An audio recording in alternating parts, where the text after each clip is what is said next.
Matapos nga mawasak ni Lucy ang lakrima at napatumba ang water dragon god na dahilan na bumalik na nga sa normal ang lugar ng Ermina, ay ano na naman kaya ang bagong kaganapan sa iba pa nating mga bida. Kaya hindi ko na patatagalin pa, ito na ang chapter 169 to 170 ng Fairy Tail 100 Years Quest.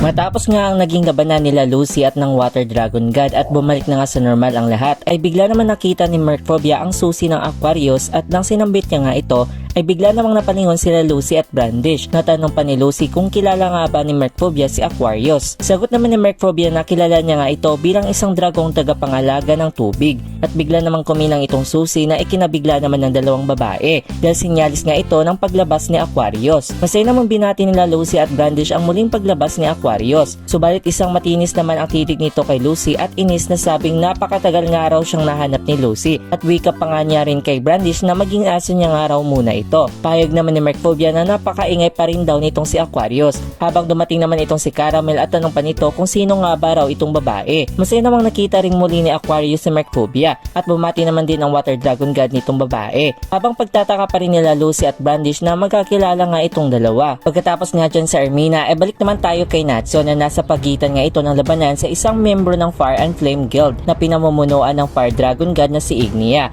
Habang nababahala nga itong si Happy kay Natsu, ay wika naman ni Brian na hindi nga raw siya matatalo ni Natsu bilang isang na dragon ni 5 na nga na dragon. Payag naman ni Natsu na nagkamali nga raw ng pag-akala itong si Brian. Medyo nainis naman itong kalaban habang isip naman ni Happy sa sinabi ni Natsu na ang isang dragon nga ay bumubuga nga ng isang apoy. Natutunaw ang kanilang mga kaliskis at nagbabagang mga kuko nga raw. Habang naganda na nga ng atake si Natsu na nagpalabas nga ito ng mga apoy, ay sinambit niya nga ang isang mahika na ang Ancient Anti-Dragon Attack Magic na ito nga raw ay isang Dragon Slayer Magic na mas lalong ikinatakot nga ito ni Brian. At hanggang sa sinuntok na ni Natsu si Brian ng kanyang Ancient Anti-Dragon Attack na ikinasunog na ng katawan ng kalaban at tuluyan nga itong napatumba ni Natsu. Tanong namang muli ni Natsu kung nasaan nga ba si Ignia. Ngunit tumawa lang naman si Brian na ikinagulat naman ni Natsu na bigla nga itong umatake sa kanya at kinagat nga ang kanyang mga kamay. Subalit wika namang sigaw ni Natsu na tatalunin niya nga raw si Ignia at tatapusin ang 100 Years Quest habang nagpapalabas nga siyang muli ng mga apoy sa kanyang kinagat na mga kamay. At dagdag pa niya na ayaw niya nga raw magsayang ng oras dito kay Brian. Kaya naman inihagas nga muli ni Natsu itong si Brian gamit itong kanyang nag-aalab ng mga apoy na dahilan na nasunog na naman ang bibig nitong kalaban. Nababahala naman si Happy dahil nga sa nasunog itong bibig ng kalaban ay paano na nga raw kaya ito maituturo sa kanila kung nasaan nga ba itong si Ignia.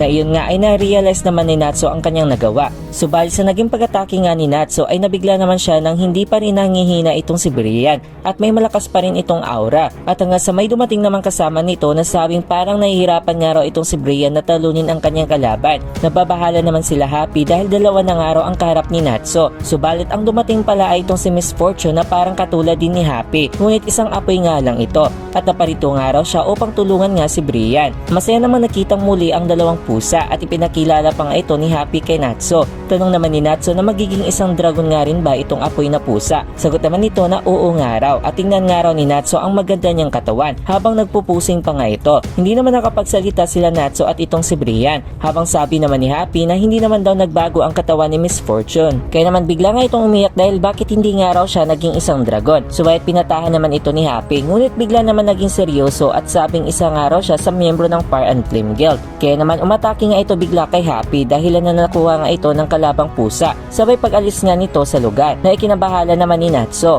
Habang nasa iba nga ang tingin ni Natsu ay bigla namang umatake si Brian at sabing bakit inalis nga raw ni Natsu ang tingin nito sa kanya. Nasa paglingon nga ni Natsu ay sabay-sabay na nagpakawala nga ng mga apoy itong si Brian. Natuluyan niya itong tumama sa buong katawan ni Natsu at napatumba nga rin ito. Laking tuwa naman ni Brian sa nangyari at sabing napakamatindi nga raw nitong kapangyarihan ng isang dragon. Subalit bigla namang sinuntok ni Natsu ng napakabilis at napakahigpit itong kalaban na hindi niya nga talaga ito namalayan. Makita nga rito mga kaibigan na nawasak nga ang mga ngipin nito. Habang wika naman ni Natsu na hindi naman masama dahil maaari pa namang makapagsalita itong si Brian. Sa pagpapatuloy matapos nga mapatumba ni Natsu itong si Brian ay muli na namang tanong nito kung nasaan nga ba si Ignia. Sagot naman ito na sinabi niya na nga raw kay Natsu na kung saan pinuntahan nga raw nito ang Black Wizard na si Paris. At tanong pa uli ni Natsu na saang lugar nga ba raw ito. Subalit hindi naman ito alam ni Brian. At hanggang sa naisip naman ni Natsu si Happy. And speaking of Happy ay inilabas nga siya ni Miss Fortune. Tanong naman ni Happy kung ano nga ba ang ginagawa ni Miss Fortune.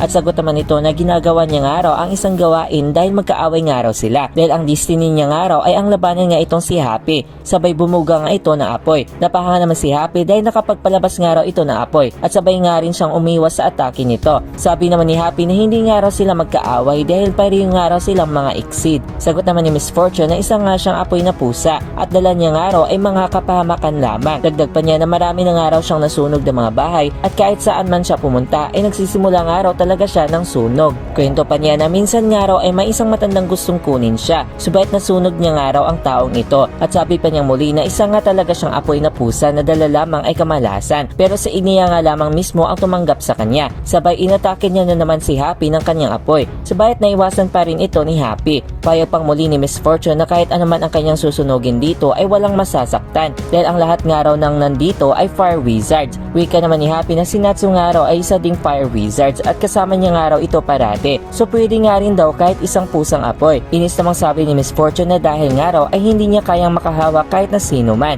at dito niya nga mas pinamaliit ang kanyang pagiging Miss Fortune. Subalit pinuntahan nga ito ni Happy at hinawakan ang kamay nito at sabing nahawakan niya nga raw itong si Miss Fortune. Maiyak namang sabi ni Miss Fortune na baka masunog nga raw si Happy, ngunit sagot naman ni Happy na hindi nga raw ito isang kapahamakan. Dahil nga sa mga pahayag niyon ay napatahan naman si Miss Fortune habang iginiit niya pa rin na masusunog niya nga si Happy. Subalit sumanal pa nga si Happy sa pusang apoy at sabing hindi na nga raw siya nasasaktan sa apoy kasi sanay na nga raw siya kay Natsu. Habang naging masaya na nga itong pusang apoy ay wika naman ni Happy na ang mismong kapahamakan nga raw ay itong si Ignia na balak nga silang patayin lahat. Kaya naman humingi nga siya ng tulong dito kay Miss Fortune at masaya naman tinanggap ito ng pusang apoy at hanggang sa bigla na nga dumating si Natsu na ikinasaya naman nila. Ngunit sinipa naman bigla ni Natsu itong si Miss Fortune dahil sa pagkabahala niya nga kay Happy na ikinabigla nga rin itong dalawang pusa. Balik naman tayo sa lugar ni Ermina na kung saan ay wika pa ni Aquarius na papayagan niyang makihati na sila Lucy at Brandish na gumamit ng kanyang susi, na tulad nga raw noon na pwede nga raw siyang tawagin ni Lucy sa Wednesday at Thursday habang Tuesday naman si Brandish, at paalala pa niya na huwag nga raw siya talagang tawagin sa ibang mga araw dahil kapag naabala nga raw ang kanyang date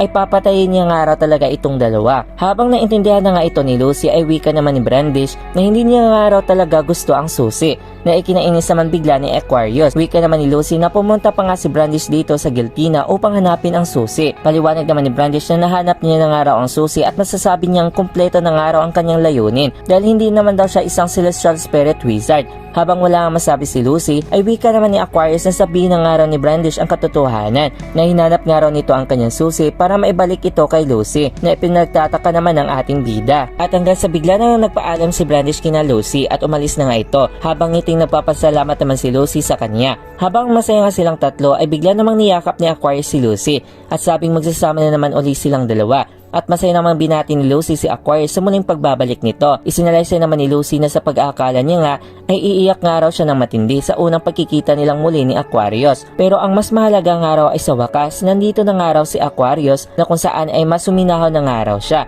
At hindi niya nga raw ito in-expect dahil kung alam niya nga lang daw ang mangyayari ay mas magiging emosyonal nga ba raw siya. Pagkatapos nga dyan ay dito naman sa lugar ng drama na kung saan ay kaharap na nga mismo ni Ersa ang higanting lakrema ay nagtataka naman siya kung bakit hindi niya nga raw nakikita si Aldoron na ang pinakamalaking dragon. At hanggang sa may napansin naman siyang kakaibang aura sa hindi naman kalayuan ay may 6 na tao ang paparating sa kanya na mas ikinabahala pa nga ni Ersa. At dito nga mga kaibigan ay dumating nga mismo sa lugar ang bagong Oration 6 na pinamumunuan nga ito ng Black Wizard na si Paris. Nasabi pa nitong isa na sa bakas nga ay nakita na nga raw niya ang isang Fairy Tail Wizards. At dito na nga nagtatapos mga kaibigan ang kabanatang ito na kung saan isa laban sa 6 na mga Black Wizards ang kaharap ngayon ni Ersa. Kaya abangan sa susunod na chapter ang mga matitinding bakbakan sa lugar ng Dramel. Kaya give a like, comment at subscribe na rin sa marami pang anime review content ang inyong aabangan. At hanggang sa muli nating pagkikita mga kaibigan, paalam!